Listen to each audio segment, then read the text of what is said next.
Hello नमस्कार साथियों, आप सभी को स्वागत है आप सबका अपना परिवार प्रतिज्ञा परिवार पर। सो गाइज, आज मैं आपके लिए एक बहुत शानदार टॉपिक लेकर आया हूँ। केमिस्ट्री का है। टॉपिक का नाम है एटॉमिक स्ट्रक्चर यानी कि परमाणु संरचना, जो कि हर एग्जाम में परमाणु संरचना पूछ लिया जाता है। तो दोस्तों, सबसे पहले आप लोग कुछ चीज़ों को मैंने यहाँ पे लिखा हूँ। तो ये आपकी एटॉमिक स्ट्रक्चर मतलब कि परमाणु संरचना। तो तीन को जो फैक्ट है पहले हम समझने की कोशिश कर लेते हैं। तो सबसे पहले परमाणु संरचना की अगर हम बात कर लेते हैं तो परमाणु संरचना जो है आपका कनाद ऋषि नामक आपके एक ऋषि थे, एक ऋषि मुनि थे, वही सबसे पहले आपका परमाणु संरचना देने का काम किया था, जिनका नाम था कनाद ऋषि। लेकिन बस कुछ इनसे एग्जाम में कभी सवाल बनते नहीं हैं। बस इतना अगर कभी कभी पूछ ली जाती है कि सबसे पहले परमाणु संरचना के बारे में किसने बताया, तो आपका कनाद ऋषि ने बताया था। उसके बाद आए थे डाल्टन नामक वैज्ञानिक, और डाल्टन नामक वैज्ञानिक ने परमाणु संरचना का विस्तृत जानकारी दिया, अच्छी जानकारी दिया, सबसे ज़्यादा जानकारी दिया। इसीलिए परमाणु संरचना का जनक जो है डाल्टन को कहा जाता है। और पहली बार डाल्टन साहब ने ही एटम शब्द का प्रयोग किए थे, मतलब कि पहली बार डाल्टन साहब ने ही परमाणु शब्द का प्रयोग किए थे। परमाणु को इंग्लिश में एटम कहा जाता है। क्या बोलते दोस्तों? एटम कहा जाता है। और इस परमाणु शब्द का प्रयोग सर्वप्रथम किसने किया था? तो सर्वप्रथम परमाणु शब्द का प्रयोग डाल्टन नामक वैज्ञानिक ने किया था। डाल्टन नामक वैज्ञानिक ने सबसे पहले यह परमाणु शब्द का प्रयोग किया था और साफ साफ शब्दों में बोला था कि परमाणु जो है वह सबसे छोटा है जिसका खंड या टुकड़ा नहीं किया जा सकता है। परमाणु का मतलब होता है सबसे छोटा। लेकिन ऐसा हुआ नहीं। पहले तो ठीक था, लेकिन भैया ये परमाणु से आपके परमाणु के तीन मूल कण हो गए, आपके इलेक्ट्रॉन, प्रोटॉन और आपका न्यूट्रॉन। इसे कहा गया अस्थायी मूलकण। तो परमाणु के तीन मूलकण यही है, इलेक्ट्रॉन, प्रोटॉन और न्यूट्रॉन। ये किस में आते हैं? अस्थायी मूलकण में आते हैं। इसके सिवा और होते हैं अस्थायी मूलकण, जो कि हमारे यहाँ से एग्जाम में उतना पूछे नहीं जाते हैं। तो अस्थायी मूलकण ही इलेक्ट्रॉन, प्रोटॉन और न्यूट्रॉन। जब परमाणु तीन भागों में टूट गया, इलेक्ट्रॉन, प्रोटॉन और न्यूट्रॉन में, तो सबसे छोटा कण थोड़ी ना हुआ, वो तो अब सबसे छोटा कण हुआ ही नहीं। तो अब यहाँ पे परमाणु की अगर मापने की बात किया जाए कि हम परमाणु को किससे मापते हैं, तो हम परमाणु को एंगस्ट्रम से मापा जाता है। और आप सभी को पता है एक एंगस्ट्रम बराबर 10⁻⁻10 मीटर होते हैं। अगर हम बात करें परमाणु के नाभिक, अभी हम बता रहे नाभिक कहाँ होते हैं, तो परमाणु के नाभिक को हम न्यूक्लियस बोलते हैं। क्या बोलते हैं? न्यूक्लियस बोलते हैं। इसे फेम्टो या फर्मी से मापा जाता है। तो परमाणु के नाभिक को हम किससे मापेंगे? तो फेम्टो या फर्मी से हम माप सकते हैं परमाणु के नाभिक के। और इसकी मान होते हैं 10⁻⁻15 मीटर। एक फेम्टो या एक फर्मी बराबर 10⁻⁻15 मीटर। अगर बात किया जाए परमाणु का साइज कैसा है, तो याद रखना दोस्तों, परमाणु का जो आकार है वो आपका क्या है? गोलाकार है। तो ये परमाणु की साइज की अगर बात किया जाए तो परमाणु की साइज कैसे होते हैं? गोलाकार होते हैं। अब यहाँ से कंफ्यूजन को हम सबसे पहले दूर करते हैं। एक होती है परमाणु मतलब कि एटम, और एक होता अणु जिसको कहा जाता है मॉलिक्यूल। क्या कहते हैं दोस्तों? मॉलिक्यूल कहते हैं। परमाणु किसे कहते हैं सर? तो भैया परमाणु जो होते हैं यह सबसे छोटा कण को हम परमाणु कहते हैं। और कई परमाणुओं से मिलकर किसका निर्माण होता है? अणु। जब कई परमाणु आपस में मिलता है तो क्या बनते हैं दोस्तों? अणु होते हैं। सबसे छोटा कण क्या हो जाएंगे? परमाणु हो जाएंगे। और स्वतंत्र अवस्था में सबसे छोटा कण क्या हो जाएंगे? तो स्वतंत्र अवस्था में सबसे छोटा कण का नाम है अणु, यानी कि मॉलिक्यूल्स नाम है। क्या? मॉलिक्यूल्स नाम है। अगर सिंगल है तो परमाणु। अगर मान लीजिए ऑक्सीजन है तो ये परमाणु है, लेकिन O2 है यानी ऑक्सीजन O2 है तो यह क्या हो जाएगा दोस्तों? अणु हो जाएगा। अगर सोडियम है तो परमाणु, अगर Na2 है तो ये आपका हो जाएगा अणु, क्योंकि भैया यहाँ दो ऑक्सीजन है, यहाँ भी 2 सोडियम है। उम्मीद करती ये 3 से 4 फैक्ट जो है आपको समझ में आ गया होगा। अब देखिए दोस्तों, सबसे इंटरेस्टिंग चीज़ है अब समझना हमें। ये तो जनक वगैरह हम सब सीख लिए कि परमाणु में जनक वगैरह क्या क्या थे, अब ये सारी चीज़ें हम यहाँ पे सीखने की काम किए। वीडियो को पॉज करके और उसको स्क्रीनशॉट भी आप ले लीजिए उधर वाला जब तक, फिर इधर वाला चीज़ों को हम पढ़ाने का काम करने वाले में से रहेंगे। अब समझना दोस्तों, परमाणु का कितना मूलकण होगा? 3 मूलकण, एक का इलेक्ट्रॉन, एक का प्रोटॉन और एक का न्यूट्रॉन। इलेक्ट्रॉन, प्रोटॉन और न्यूट्रॉन। उससे पहले नाभिक का खोज हो गया। अब न्यूक्लियस क्या है दोस्तों? यहाँ पे क्या हुआ ना कि भैया रदरफोर्ड ने आपकी एक प्रयोग किए, और रदरफोर्ड ने एक प्रयोग किए और क्या दिमाग लगाए। तो रदरफोर्ड ने क्या किए कि एक सोने का यहाँ पे कण रखा। किसका कण रखा? सोने का कण रखा, और यहाँ पे अल्फा प्रकीर्णन किए। ये जो आपका प्रकीर्णन है, यहाँ पे जो प्रहार किया वह किस किरण को किया? अल्फा किरण को किया। इसीलिए रदरफोर्ड के मॉडल को अल्फा प्रकीर्णन मॉडल भी कहा जाता है। जब इसको यहाँ पे प्रहार किया तो कुछ किरण जो है सीधे निकल गया। इधर भी देख रहे हैं कुछ किरण जो है वो आसानी से सीधे क्या हो गया दोस्तों? निकल गया। कुछ किरण जो है हल्का सा तिरछे हुआ, आप देख पा रहे हैं कुछ किरण हल्का सा क्या हो गया? तिरछे हो गया। और कुछ किरण जो है वह आपका बीच से गया और टकराकर वापस लौट गया। तो लोगों को लगा भैया कुछ ना कुछ तो यहाँ पे है, तो टकराकर लौटा। ये जो टकराकर लौटा उसी को रदरफोर्ड ने नाभिक नाम दिया। क्या नाम दिया? नाभिक। नाभिक को हम न्यूक्लियस कहते हैं। बोलो क्या बोल दोस्तों? तो इसको सर हम न्यूक्लियस या नाभिक। तो अगर क्वेश्चन पूछा जाए नाभिक का खोज किसने किया, तो नाभिक का खोज किया रदरफोर्ड। अब नाभिक क्या हुआ सर? तो बोलो भैया बीच बीच में है कि नहीं? अरे बोलो बीच बीच में है कि नहीं? तो बीच में है सर। तो आपके बीच में क्या होगा? नेबुआ होता है ना जी, नेबुआ। तो बीच में यह है, तो इसीलिए यहाँ नाभिक हो गया। तो ऐसा रखना है कि बीच में था तो नेबू से नाभिक यानी न्यूक्लियस का खोज कर दिया रदरफोर्ड। जब ये अल्फा प्रकीर्णन का प्रहार किया था तो क्या क्या बात देखने को मिला? तो अधिकांश भाग इसका खोखला था, मध्य भाग में आपका पॉजिटिव था। बोलो क्या था दोस्तों? आपका पॉजिटिव था यानी कि धनात्मक थी, और आपका बीच वाला भाग इसका क्या था? ठोस था। खोखला था तभी तो निकल के चला गया, और यहाँ जो नाभिक वाला है वो आपका क्या था? पॉजिटिव था, और ये स्थिति जो आपका क्या था दोस्तों? आपका ठोस था। इतनी सी बात आपको आसानी से समझ में आ गया होगा। अब चीज़ों को हम और समझते हैं। ये तो नाभिक का खोज कर दिया, यहाँ गया तो नाभिक का खोज किया। नाभिक को हम न्यूक्लियस बोलते हैं, और इसी को न्यूक्लियन भी कहा जाता है। क्या बोलते हैं? न्यूक्लियन भी कहा जाता है। क्यों न्यूक्लियन कहेंगे, हम यहाँ पे समझने की कोशिश करने वाले में से रहेंगे। क्यों इसको हम न्यूक्लियन कहते हैं, हम इस बात को आसानी से समझ सकते हैं कि इसे न्यूक्लियन क्यों कहा जाता है। दोस्तों समझने वाली बात यह है कि यहाँ पे आपका नाभिक है, नाभिक का खोज रदरफोर्ड कर दिया। अब रदरफोर्ड बड़ा सुस्त है।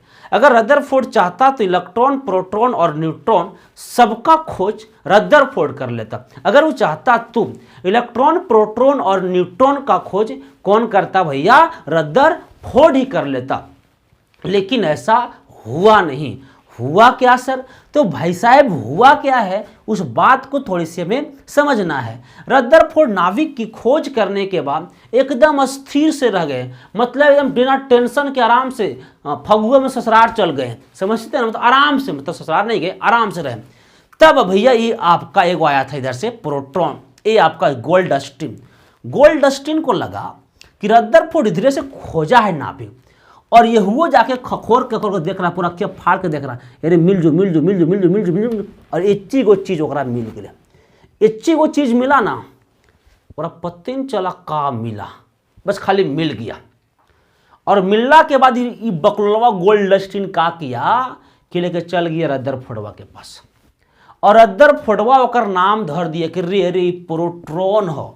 क्या है आपका? प्रोटॉन हो। तो अगर कहेगा भैया प्रोटॉन की बात करेगा, तो प्रोटॉन की खोज रियल में कौन किया था? तो याद रखिएगा गोल्डस्टीन। बोलो कौन खोज किया? गोल्डस्टीन। लेकिन यह नाम नहीं रखा था, तो प्रोटॉन का नामकरण कौन किया? तो याद रखना है दोस्तों, रदरफोर्ड किया। बोलो कौन किया भाई साहब? रदरफोर्ड किया। किसका नामकरण? प्रोटॉन का नामकरण किया रदरफोर्ड। अरे भाव बताइए दोस्तों, आप ही बताइए कि बेटा पैदा हम किए, बेटा पैदा हम किए और नाम को रख देगा तो बापू हो जाएगा? अरे बाप हम ही न होंगे जी। तो आपको अगर पूछेगा कि गोल्डस्टीन किसका खोज किया, प्रोटॉन का, इसका नामकरण कौन रखा, तो आपका रदरफोर्ड। अब यही गोल्डस्टीन वो ना अपने आप को पूरा भाव में कि हम तो बड़का खोज कर दिए हैं, इतना लोड था। तब ये नहीं है। अब एगो बात है इधर से, अब बात आया भैया जेम्स चैडविक का। किसकी बात आया, चैडविक साहब को। चैडविक को लगा कि भैया ये इन्हें से कौची खोज दिया गोल्डस्टीन, मारे लड़ रहा है ओकरा कि हम खोजे, ओकरा हम नाम दिए। ये हुआ जाके हेनिए खखोर रहा, इन्हीं कुछ मिला। अब ये ऊँची से कुछ मिला, अब जब तनी से कुछ इसको मिला ना, तो ये लगी गोल्डस्टीन के पास, ए गोल्डस्टीन इतर प्रोटॉन नहीं न करनारी, यहाँ प्रोटॉन ना हो रे। कहा कि हमू वैज्ञानिक बन गए, हमू वैज्ञानिक, जब नाचा लगा और कहा वैज्ञानिक हमू बन गए, हमू बन गए, ले रे भाई साहब। और कहा कि हम खोज कर दिलिए कौची के, न्यूट्रॉन के। तो याद रखना है न्यूट्रॉन का खोज किसने किया, तो याद रखना दोस्तों न्यूट्रॉन का खोज चैडविक ने किया, जेम्स चैडविक। क्या नाम है, जेम्स चैडविक ने न्यूट्रॉन का दिया खोज का। अब भैया अब उधर से आए जे थॉमसन साहब। अब कहा के लगा यहाँ सब खोर ले रही, यहाँ कुछ नहीं है, इस साइडवा में खोज रहा है ना, येने धुना रहा है, और येने गया तो इनू वाला कुछ तो मिल गया। तो कह रही हमू वैज्ञानिक बन गए, हमू कुछ खोज लियो। तो का खोज ले भाई, तो कहा कि प्रोटॉन हैन हो, न्यूट्रॉन हैन हो।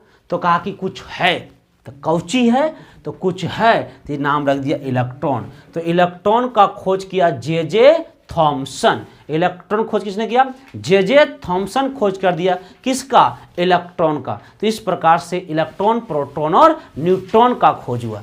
तो ये ऊपर में चारों तरफ घूमते हैं इलेक्ट्रॉन, चक्कर कौन लगाते हैं, इलेक्ट्रॉन, और बीच में क्या होते हैं, तो बीच में होते हैं प्रोटॉन और न्यूट्रॉन।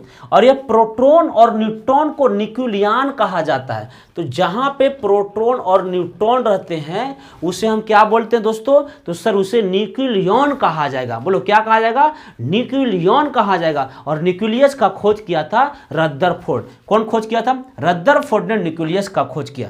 अगर इलेक्ट्रॉन की चार्ज की बात करें तो इलेक्ट्रॉन की चार्ज होता है निगेटिव, क्या होता है, निगेटिव, और प्रोटॉन का होता है पॉजिटिव। तो याद रखना है प्रोटॉन का चार्ज क्या हो गया आपका, तो प्रोटॉन का हो गया दोस्तों पॉजिटिव चार्ज हुआ, किसका, प्रोटॉन का। इलेक्ट्रॉन का क्या हुआ, तो इलेक्ट्रॉन का निगेटिव। तो ऐसे याद रखना, पी से प्रोटॉन और पी से पॉजिटिव, पी से प्रोटॉन और पी से पॉजिटिव, पाप बोलना है, प्रोटॉन पॉजिटिव, प्रोटॉन पॉजिटिव। अब बचा कौन, इलेक्ट्रॉन को निगेटिव बोल दो। और न्यूट्रॉनवा के पास तो कुछ है ही नहीं है, तो नो चार्ज। तो एन से न्यूट्रॉन और एन से नो, एन से न्यूट्रॉन और एन से नो, नारे दादा नारे, सुने ना। तो एन से न्यूट्रॉन और एन से नो, तो ये आपका कोई चार्ज नहीं, यानी नो चार्ज है। और पॉजिटिव में प्रोटॉन में पॉजिटिव है और इलेक्ट्रॉन में निगेटिव है। बोलिए याद हुआ कि नहीं, अगर ये याद हो गया होगा तो ईमानदारी से कमेंट बॉक्स में कमेंट कर दे कि मुझे याद हो गया। इतनी बात आपको समझ में आया। अब कुछ और फंडा जो है इसको हमें समझने की प्रयास किया जाना चाहिए। इधर वाली बात समझ में आ गया। अब इतना तो चीज़ों को समझ में आया ना, अब यहाँ भैया एक चीज़ तो समझ में आ गया। समझ में कौन कौन चीज़ आया आप सभी को पता ही हो गया कि आपकी जो समझवाने बात है वह कुछ इस टाइप्स के हैं। पहला पॉइंट आपको यही समझ में आया होगा कि बीच में होते हैं प्रोटॉन और न्यूट्रॉन और चारों तरफ चक्कर लगाते हैं इलेक्ट्रॉन, इलेक्ट्रॉन, इलेक्ट्रॉन और इलेक्ट्रॉन। इलेक्ट्रॉन, प्रोटॉन का खोज गोल्डस्टीन, नामकरण रदरफोर्ड, है ना। न्यूट्रॉन का खोज जे थॉमसन, कौन किया था, सॉरी माफ करिएगा, न्यूट्रॉन का खोज चैडविक किए थे। और ये पूरे की पूरे जहाँ लोग रहते हैं उसको कहते हैं न्यूक्लियस। क्या कहते हैं, न्यूक्लियस। और न्यूक्लियस का खोज जो है वह किया था रदरफोर्ड। क्या किया था, रदरफोर्ड किया था। और प्रोटॉन का नामकरण भी रदरफोर्ड दिया था। प्रोटॉन और न्यूट्रॉन जब यहाँ एक साथ रहते हैं तो इसको नाम दिया गया है न्यूक्लियन। क्या नाम दिया गया दोस्तों, न्यूक्लियन दिया गया। इलेक्ट्रॉन की बात किया जाए तो इलेक्ट्रॉन का खोज किया है जे थॉमसन। कौन खोज किया, जे थॉमसन। इतनी बात आपको समझ में आ गया। अब यहाँ पे कोई भी एलिमेंट्स हो गया है ना, तो उसमें आपकी परमाणु, ये चीज़ों को आपको इलेक्ट्रॉन, प्रोटॉन और न्यूट्रॉन की संख्या आपसे निकालने के लिए पूछ लिया जाता है। बड़ा ध्यान से समझना दोस्तों, है ना, बड़ा ध्यान से चीज़ों को समझने की आप कोशिश करना। जैसे कि मान लिए कोई एक्स नामक तत्व है, तो एक्स नामक तत्व में जो नीचे लिखा हुआ रहता है उसको हम बोलते हैं परमाणु क्रमांक, या इसी को हम बोलते हैं परमाणु संख्या। क्या बोलते हैं? परमाणु संख्या बोलते हैं। और जो ऊपर रहता है इसको हम बोलते हैं परमाणु भार। बोलो क्या बोलते हैं? परमाणु भार या परमाणु द्रव्यमान, इसे एटॉमिक मास बोलते हैं। बोलो जी कौन मास बोलेंगे इसे हम लोग? एटॉमिक मास बोलेंगे। अब बड़ा ध्यान से समझना, परमाणु भार को हम ए से डिनोट करते हैं और परमाणु संख्या को हम या क्रमांक को हम जेड से बोलते हैं। तो अगर कोई तत्व, मान लिए एक तत्व है जिनका नाम है सोडियम, और सोडियम में 1123 लिखा हुआ, मतलब कि सोडियम का परमाणु भार 23 और सोडियम की परमाणु संख्या 11। सोडियम की परमाणु भार 23 और सोडियम की परमाणु संख्या 11। बात समझ में आया? अरे बोलो भैया आया कि नहीं आया? तो जेड से हम किसको लिखते हैं? परमाणु क्रमांक को लिखते हैं। अब यहाँ पे आप सभी को पता है कि परमाणु क्रमांक को हम किससे लिखते हैं? जेड से, और एन से न्यूट्रॉन को लिखते हैं। तो यहाँ से एक बात आ जाता है, एक फॉर्मूला आता है, ए बराबर एन बट्टा पी। ए बराबर एन बट्टा पी, यानी कि एन बट्टा पी मतलब क्या सर? तो आप सभी को पता है कि बीच में न्यूट्रॉन और प्रोटॉन होते हैं। बीच में क्या होते हैं? न्यूट्रॉन और प्रोटॉन होते हैं, और इसी के भार को परमाणु द्रव्यमान कहा जाता है। न्यूट्रॉन और प्रोटॉन के भार को जोड़ देंगे तो हम किस नाम जानेंगे? परमाणु भार के या परमाणु द्रव्यमान के नाम से हम जानते हैं। यहाँ पे कुछ फंडा आपको समझना पड़ेगा। परमाणु भार को ए से लिखते हैं, और परमाणु भार किसके भार के बराबर होते हैं? नाभिक के भार के बराबर होते हैं। सो दोस्तों नाभिक में क्या होता है? न्यूट्रॉन होते हैं और क्या होते हैं? प्रोटॉन। इलेक्ट्रॉन तो चक्कर लगाता है, तो ये दोनों के बराबर होते हैं, इसलिए ए बराबर हम एन बट्टा क्या लिखते हैं? पी। परमाणु क्रमांक को हम जेड से लिखते हैं, और परमाणु क्रमांक जो है यह प्रोटॉन की संख्या पर निर्भर करता है। किसकी संख्या पर निर्भर करता है? प्रोटॉन की संख्या पर निर्भर करता है। तो परमाणु क्रमांक को जेड से, परमाणु क्रमांक किसके बराबर क्या होता है? प्रोटॉन की संख्या, और प्रोटॉन की संख्या के बराबर क्या होता है? इलेक्ट्रॉन की संख्या। लेकिन डायरेक्ट आपको परमाणु संख्या को इलेक्ट्रॉन की संख्या बोलना गलत है, ऐसे बोलिए, सिंपल सी बात है। परमाणु संख्या बराबर प्रोटॉन की संख्या बराबर इलेक्ट्रॉन की संख्या, यानी परमाणु संख्या जितना होगा उतना ही होगा आपका प्रोटॉन की संख्या, और उतना ही होगा आपका इलेक्ट्रॉन की संख्या। तो परमाणु संख्या बराबर प्रोटॉन की संख्या बराबर इलेक्ट्रॉन की, तीनों बराबर होते हैं। और परमाणु भार को हम लिखते हैं ए से। क्या? ए से हम लिखते हैं। अब बचता है एक क्वेश्चन और बच जाता है कि आप न्यूट्रॉन की संख्या निकालिए। किसकी संख्या निकालना है? तो हमें न्यूट्रॉन की संख्या अगर निकालना रहेगा तो परमाणु भार में से परमाणु संख्या को घटा देंगे। परमाणु भार में से यदि परमाणु संख्या को घटा देंगे, परमाणु भार ऊपर होते हैं और परमाणु संख्या नीचे होते हैं, साफ सुथरा ऊपर माइनस नीचे। क्या बोलना है? ऊपर माइनस नीचे बोलना है। मतलब दोस्तों यह हुआ कि ऊपर माइनस नीचे, यानी कि ऊपर मतलब कि आपका परमाणु भार, ऊपर मतलब परमाणु भार और नीचे मतलब परमाणु क्रमांक, ये दोनों को घटा देते हैं, अपना आ जाता है न्यूट्रॉन की संख्या निकलकर। क्या? न्यूट्रॉन की संख्या निकलकर यहाँ पे आ जाएगा। अब मैंने यहाँ कुछ क्वेश्चन लिखा, जैसे कि आपकी क्वेश्चन कुछ यहाँ पे है। मैंने यहाँ पे लिखा है कैल्शियम 40-20 में इलेक्ट्रॉन निकालिए, प्रोटॉन निकालिए, और आपका जेड भी नहीं, सॉरी माफ करिएगा, इलेक्ट्रॉन प्रोटॉन, हाँ इलेक्ट्रॉन निकालिए, प्रोटॉन निकालिए, और परमाणु संख्या निकालिए, परमाणु भार निकालिए, और न्यूट्रॉन की संख्या निकालिए। यहाँ पे इसको बड़ा लिखते हैं। कैल्शियम यहाँ पे 20 है, और यहाँ पे कैल्शियम कितना है दोस्तों? 40 है। तो अगर हम बात करते हैं पहले इलेक्ट्रॉन निकालने की, तो सबसे पहले हम इसमें परमाणु संख्या निकालते हैं।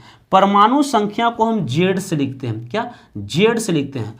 और आपका परमाणु भार को हम ए से लिखते हैं। हाँ देखना, परमाणु भार को ए से और परमाणु संख्या को जेड से। तो पहले भैया ए और जेड निकाल लो। पहले क्या निकाल लो? ए और जेड निकाल लो। बताओ परमाणु द्रव्यमान कितना है? तो 40 है सर। परमाणु संख्या कितना है 20 है सर, यानी परमाणु क्रमांक 20 है। और परमाणु क्रमांक को हम क्या बोलते हैं, प्रोटॉन की संख्या। तो P भी क्या हो गया सर 20 हो गया। परमाणु प्रोटॉनों की संख्या क्या बोलते हैं, इलेक्ट्रॉन की संख्या। तो सर E भी क्या हो गया 20 हो गया। और आपका क्या निकालना है, A कितना आया 40, Z कितना आया 20, P कितना आया भैया 20, E कितना आया 20। अब न्यूट्रॉन की बात अगर हम करते हैं तो न्यूट्रॉन में क्या होता है, ऊपर से नीचे घटा देंगे, ऊपर माइनस नीचे, यानी कि परमाणु भार माइनस परमाणु क्रमांक। तो भैया हम 40 में से 20 घटाएंगे तो 20 आ जाएगा। आई बात समझ में। दूसरी बात करते यूरेनियम 92-235 का निकालते, सब चीज़ निकालना है। तो परमाणु द्रव्यमान ए से लिखते हैं कितना 235, परमाणु संख्या को हम जेड से लिखते हैं 92, परमाणु संख्या को हम प्रोटॉन की संख्या बोलते हैं, प्रोटॉन की संख्या को हम इलेक्ट्रॉन की संख्या बोलते हैं। तो सब में 92 92 92। अब बच्चा न्यूट्रॉन की संख्या निकालने के लिए तो ऊपर माइनस नीचे, यानी 292 में से, सॉरी माफ करिएगा 235 में से अगर हम 92 घटाते हैं तो आता 143, क्या 143 आएगा। तो न्यूट्रॉन की संख्या कितना हो गया दोस्तों, 143 अपना न्यूट्रॉन की संख्या हुआ। उम्मीद करती इतनी बात समझ में आएगा। कुछ क्वेश्चन यहाँ पे और है, मैं उसको भी सोल्व करने की कोशिश करता हूँ, है ना, उसको भी मैं सोल्व करने की प्रयास करता हूँ। अब सवाल यहाँ पे आया, यूरेनियम वाला बन गया, कैल्शियम वाला भी बन गया। अब सवाल क्या क्या है सर समझिएगा। सोडियम 11-23 है, तो सोडियम ऊपर वाला मतलब परमाणु आपका भार, तो आपका 23 लिखा जाएगा। नीचे कितना है, तो परमाणु संख्या आपका 11 होगा। परमाणु संख्या कितना होगा दोस्तों 11 होगा। परमाणु संख्या के बाद प्रोटॉन की संख्या 11 होगा, इलेक्ट्रॉन की संख्या 11 होगा, आपस में सब बराबर होते हैं। और 23 में से 11 घटा देंगे तो बचेगा 12, तो ये आपका न्यूट्रॉन की संख्या हो जाएगा दोस्तों 12। कितना 12। एक और बच गया है मैग्नीशियम का, किसका बचा हुआ है, मैग्नीशियम का। सब चीज़ निकालने के लिए आपसे यहाँ से पूछा जा रहा है, सुनो ध्यान से दोस्तों, आसानी से समझने की कोशिश करते हैं। अब हम क्या करेंगे, यहाँ पे मैग्नीशियम में परमाणु भार कितना है 24 लिख दिए। प्रोटॉन की संख्या, परमाणु संख्या 12, प्रोटॉन की संख्या 12, इलेक्ट्रॉन की संख्या 12, और 24 में से 12 को माइनस करेंगे तो न्यूट्रॉन की संख्या भी कितना आ जाएगा 12। सो ये आपका इलेक्ट्रॉन, प्रोटॉन और न्यूट्रॉन निकालना हम सीख गए। अब समझते हैं समस्थानिक क्या होता है, समभारिक क्या होता है और समन्यूट्रॉनिक क्या होता है। बड़ा ध्यान से कंसेप्ट के साथ समझने की प्रयास किया जाए। समस्थानिक को हम आइसोटॉप्स बोलते हैं। क्या बोलेंगे दोस्तों, आइसोटॉप्स हम किसको बोलते हैं, समस्थानिक को बोलते हैं। समस्थानिक मतलब सम मतलब बराबर, स्थानिक मतलब स्थान, यानी कि जिसमें परमाणु संख्या जो है वह आपका समान हो और परमाणु भार डिफरेंट हो। Same atomic number but different atomic mass is called isotopes. बात समझ में आया, मतलब कि परमाणु संख्या, एटॉमिक नंबर जो इसमें होगा वह आपका समान होगा। लेकिन भैया एटॉमिक नंबर तो समान हुआ, लेकिन अगर हम बात करते हैं एटॉमिक मास की, तो इसमें एटॉमिक मास यानी परमाणु द्रव्यमान जो होगा वह भिन्न भिन्न होगा, अलग अलग होगा। तो इसमें परमाणु संख्या समान हो और परमाणु द्रव्यमान क्या हो, भिन्न भिन्न हो, अलग अलग हो, उसे एक नाम दिया गया, उसे हम कहते हैं समस्थानिक। क्या बोलते हैं, समस्थानिक। यहाँ पे 1H1 की हम बात करें, 1H2 की बात करें, 1H3 की बात करें, तो नीचे वाला को हम परमाणु संख्या यहाँ भी एक है, परमाणु संख्या यहाँ भी एक है, परमाणु संख्या यहाँ भी एक है, अर्थात ये क्या हो गए दोस्तों, समस्थानिक हो गए। परमाणु संख्या यहाँ भी 6 है, परमाणु संख्या यहाँ भी 6 है, परमाणु संख्या 92 यूरेनियम में भी है, कार्बन में भी, और यूरेनियम दोनों, यूरेनियम 92-235, यूरेनियम 92-238, परंतु यहाँ परमाणु संख्या सेम है और परमाणु द्रव्यमान अलग अलग है। समस्थानिक का उदाहरण बन गया।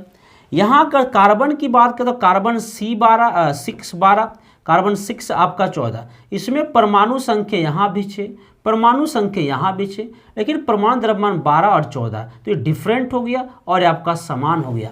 क्या कहलाएगा दोस्तों? समस्थानिक कहलाएगा। समभारिक में इसमें उल्टा हो गया, इसमें जो एटॉमिक मास है, एटॉमिक मास आपका क्या हो गया, तो इसमें सेम होते हैं, सेम एटॉमिक मास, परमाणु द्रव्यमान इसमें आपका सेम है।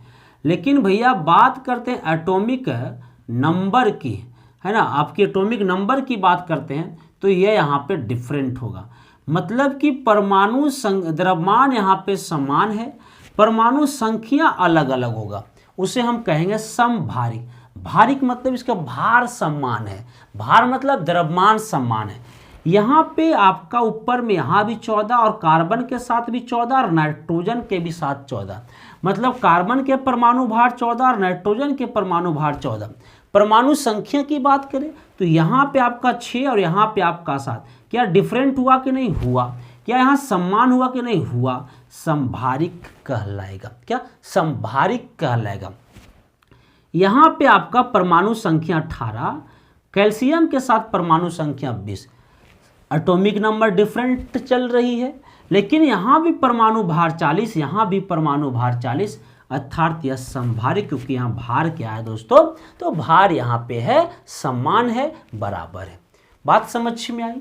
अगर हम बात करते हैं सम न्यूट्रॉनिक का, इसमें न्यूट्रॉनों की संख्या समान होना चाहिए, और न्यूट्रॉन की संख्या समान कहने का मतलब किसमें से, ऊपर में से अगर हम नीचे घटा देंगे तो न्यूट्रॉन निकल जाएगा, तो ऊपर माइनस नीचे इज कॉल्ड न्यूट्रॉन। यहाँ पे C आपका 6 है और यहाँ O आपका 8 है। यहाँ पे परमाणु संख्या कार्बन के साथ 6, ऑक्सीजन के साथ 8 है। द्रव्यमान की बात करते हैं 14 है और यहाँ 16 है, लेकिन जब घटाने की बात करते, न्यूट्रॉन की बात करते, तो यहाँ कितना आंसर आया? 8 आंसर आया। मतलब कि 14 में से 6 घट गया तो 8, न्यूट्रॉन की संख्या 8 है। ऑक्सीजन में से 8 घटा दिए, मतलब कि 16 में से 8 घट गया, तो यहाँ भी न्यूट्रॉन की संख्या 8 हुआ। तो बोलो आपका भैया समान न्यूट्रॉन हुआ कि नहीं हुआ? तो आपकी सम न्यूट्रॉनिक होगा। यहाँ भी घटाएंगे तो 3 में से 1 घटेगा तो 2 बचेगा। इस हाइड्रोजन में न्यूट्रॉन आपका 2 हो गया। अगर हीलियम में से 4 में से 2, तो यहाँ भी 2 बच गया, यानी न्यूट्रॉन की संख्या यहाँ भी बराबर है, अर्थात हम क्या कर सकते हैं? सम न्यूट्रॉनिक कर सकते हैं। फास्फोरस यहाँ 15 है, यहाँ 16 है, यहाँ 31 है, यहाँ 32 है। हमें तो न्यूट्रॉन से मतलब है। 31 में से अगर हम 15 घटाएंगे तो 16 न्यूट्रॉन आएगा, और यहाँ 32 में से अगर 16 घटाएंगे तो भैया 16 आएगा। न्यूट्रॉन आपका समान हुआ, अर्थात यहाँ सम न्यूट्रॉनिक। कुछ समस्थानिक है, ये जो है ना, ये समस्थानिक है। कुछ समस्थानिक से सवाल एग्जाम में आ जाते हैं जो कि काफ़ी इंपॉर्टेंट्स होते हैं और आपको समझना भी चाहिए। जैसे आयरन 59 का हम प्रयोग कहाँ करते हैं? आयरन 59 समस्थानिक का प्रयोग एनीमिया रोग में किया जाता है, एनीमिया को ठीक करने में। आयोडीन की कमी से घेंघा बीमारी होता है, लेकिन आयोडीन का एक समस्थानिक है आयोडीन 131, और आयोडीन 131 का प्रयोग कर हम घेंघा रोग का उपचार कर सकते हैं। यूरेनियम 235 का प्रयोग चट्टान की उम्र ज्ञात करने में। तो यूरेनियम के किस समस्थानिक का प्रयोग चट्टान के उम्र ज्ञात करने में है? तो यूरेनियम 235 जो है चट्टानों की उम्र ज्ञात करने में।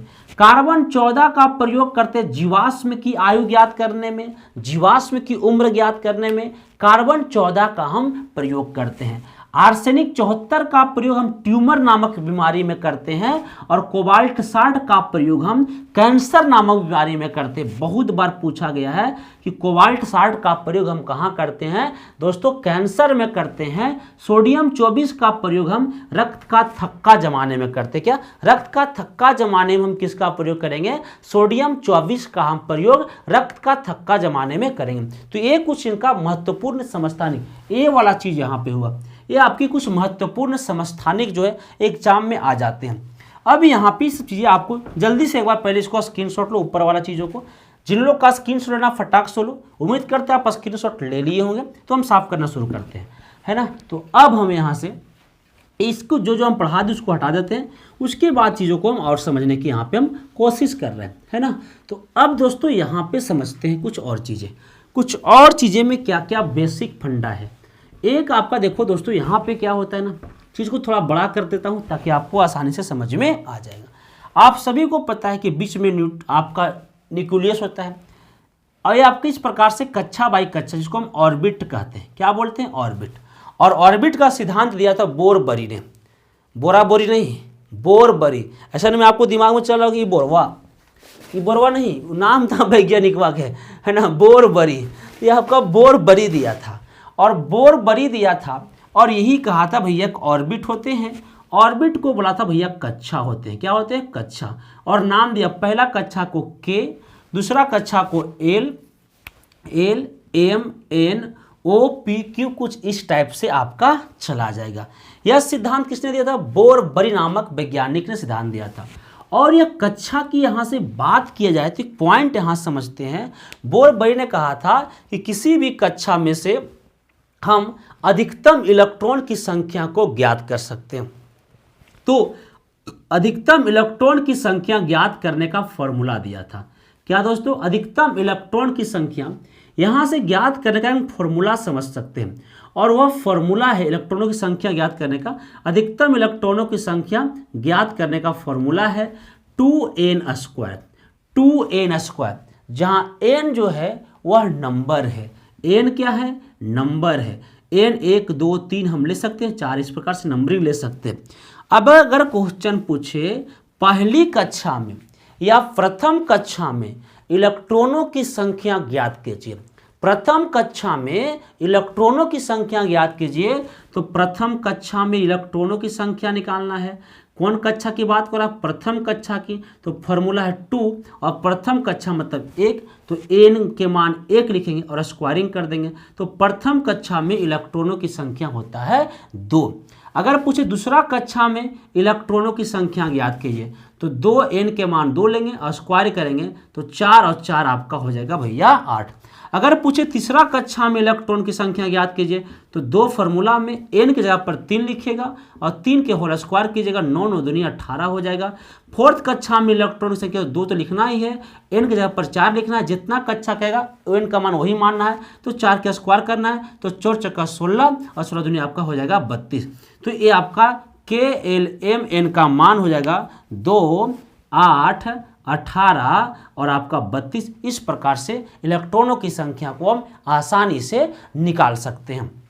अब समझिएगा, इलेक्ट्रॉनों की संख्या को इस टाइप से हम आसानी से निकाल सकते हैं। कभी कभी कहेगा प्रथम इलेक्ट्रॉन, प्रथम कक्षा का इलेक्ट्रॉन और आपका तीसरा कक्षा इलेक्ट्रॉनों की संख्या निकाल के योगफल क्या होगा, तो निकाल के जोड़ देना, योगफल निकल जाएगा। अंतर क्या तो घटा देना भाई, और क्या है। तो एक आपका कक्षा वाला मामला समझ में आ गया। एक होता है सब ऑर्बिट, इसको हम बोलते हैं उप कक्षा। क्या बोलते हैं दोस्तों? उप कक्षा इसको बोलते हैं, या इसे हम सब ऑर्बिट का नाम जानते हैं। और सब ऑर्बिट होते हैं इसी प्रकार से, मान लीजिए कुछ ऐसे बना दिया गया है, तो ये आपका सब ऑर्बिट हो गया। ये आपका क्या हो गया? उप कक्षा। और उप कक्षा का नाम SP D और फिर आ जाएगा आपका, तो क्या हो जाएगा? F हो जाएगा, SPDF। और SPDF में इलेक्ट्रॉनों की संख्या है आपका 2 होता है, S में, P में आपका 6 होता है, D में आपका 10 होता है और F में आपका 14 होता है। तो ये चीज़ों हम आसानी से यहाँ पे समझ में आ गया होगा। अब एक वैज्ञानिक था हुंड, और हुंड ने इलेक्ट्रॉनों को सजाने का कोशिश किया कुछ इस टाइप से, है ना, ए वाला स्थिति से आपका सजाने का क्या किया दोस्तों, यहाँ पे प्रयास किया। तो इसको बोलते हैं हुंड का नियम। कौन सा? झुंड का नियम नहीं बोलना है, हुंड का नियम बोलना है। अब यहाँ पे हुंड का नियम ने कहा था कि जितना भी इलेक्ट्रॉन है, तो हर इलेक्ट्रॉन में 2 को एडजस्ट करना है। कितना एडजस्ट करना है? 2 को एडजस्ट करना है। तो एक इलेक्ट्रॉन सुता के और एक इलेक्ट्रॉन उठा के रख देना है, जब तक भैया तब तक कि यहाँ पूर्ति ना कर दिया जाए। यह काम किसने बताया था दोस्तों? तो याद रखना है, यह जो नियम थे वो आपका वैज्ञानिक हुंड साहब ने दिए थे। अब हम वैज्ञानिक हुंड साहब के आधार पर कुछ काम कर लेते हैं। जैसे कि अगर बात किया जाए, हम यहाँ पे एस की बात करते हैं, तो एस उप कक्षा में कितना इलेक्ट्रॉन है? 2 इलेक्ट्रॉन है। तो एस उप कक्षा में 2 इलेक्ट्रॉन है, तो आसानी से एक घर बनाना है और 2 बैठा देना, एडजस्ट हो कि नहीं। अगर हम पी की बात करते हैं, तो पी में कितना है आपका? 6 है। और आराम से जब 6 की हम बात करेंगे, तो कुछ इस टाइप से हम यहाँ पे बनाएंगे, कुछ इस टाइप से यहाँ पे हम बनाएंगे, और 3 को घर बनेगा और अलग अलग दोनों को सुता देना ऐसे। तो ये आपका हुंड का नियम काम। डी भी आप समझ ही गए होंगे कि डी में कितना है आपका? 10 है, और जब डी में 10 है तो ये भी कुछ इस टाइप के 5 गो घर बनेगा, 5 गो घर बनेगा और आराम से सब सूत जाएगा। कितना घर बनेगा दोस्तों? 5 घर बनेगा, 2 4 और एक और आपका, तो 5 दूनी 10 हो गया। अब उसी प्रकार से एफ की बात करते हैं तो कितना होता है एफ में? 14 होते हैं।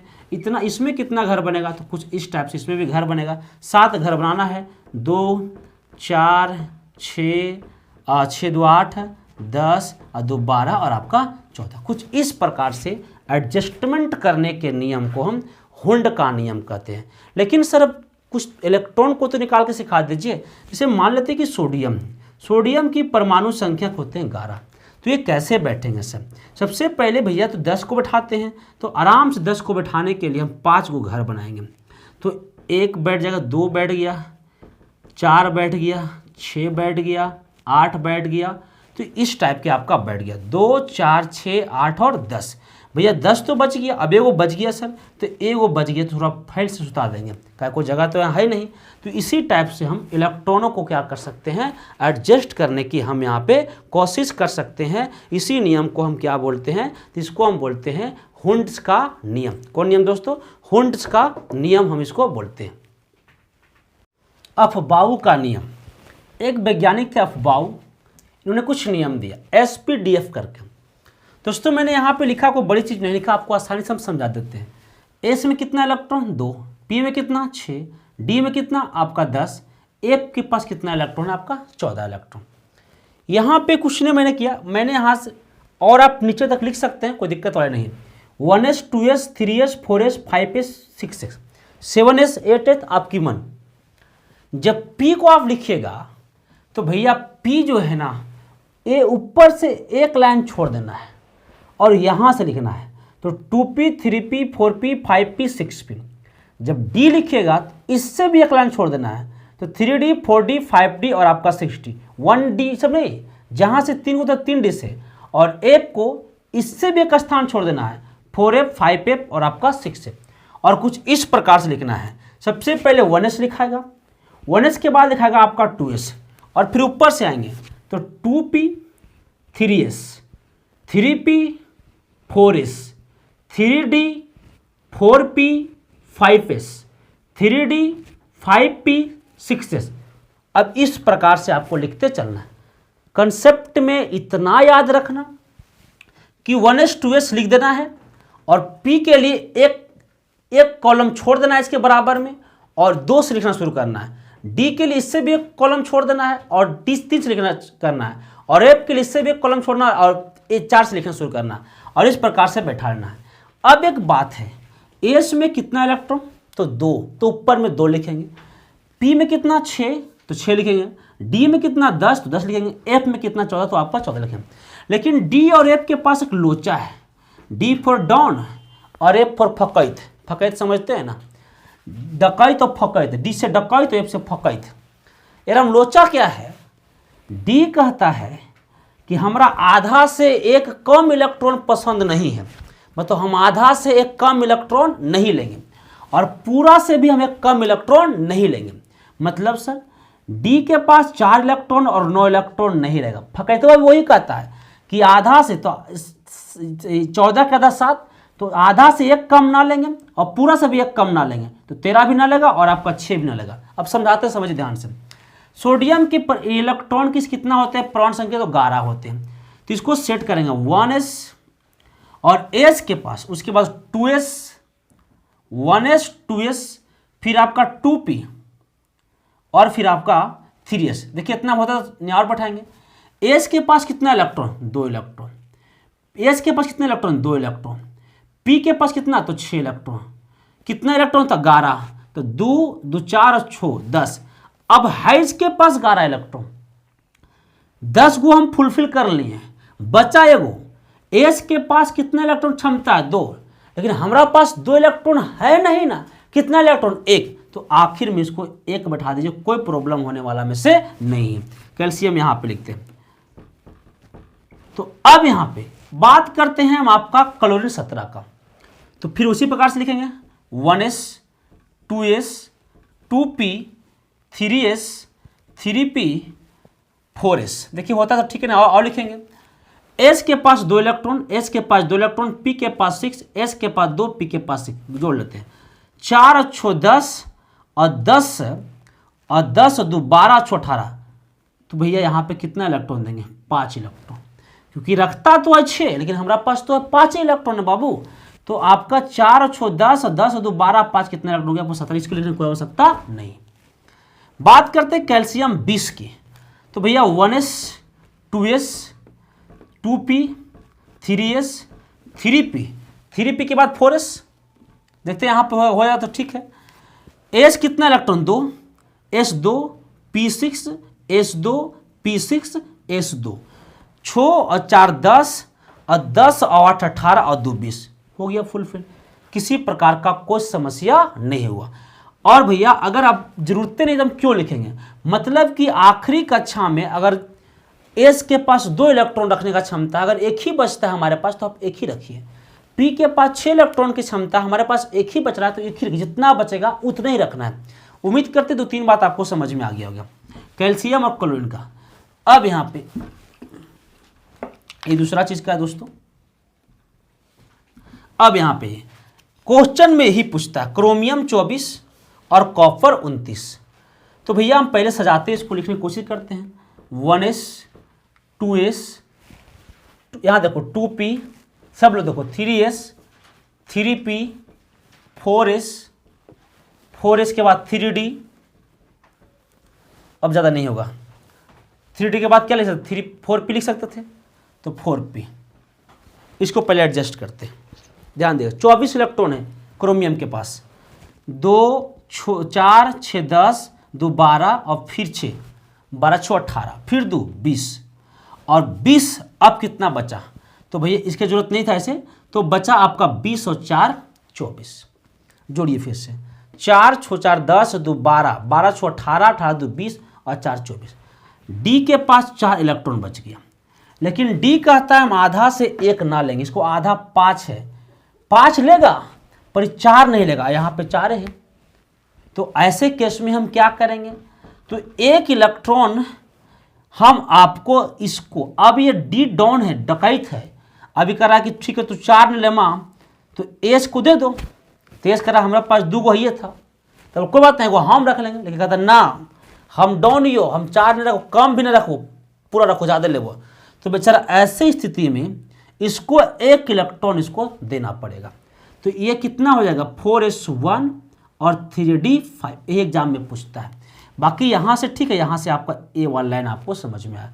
मतलब कि डी है जो 4 और 9 नहीं रखेगा, तो बगल वाला से इसको दे देंगे और कुछ दिमाग में नहीं लगाना है। कॉपर 29 था आपका, वही चीज़ लिखते हैं। 1s 2s 2p 3s 3p 4s 3d। 3d के बाद क्या आता है? 4p आता है, तब 4p यहाँ लिख दिए। बैठाते हैं।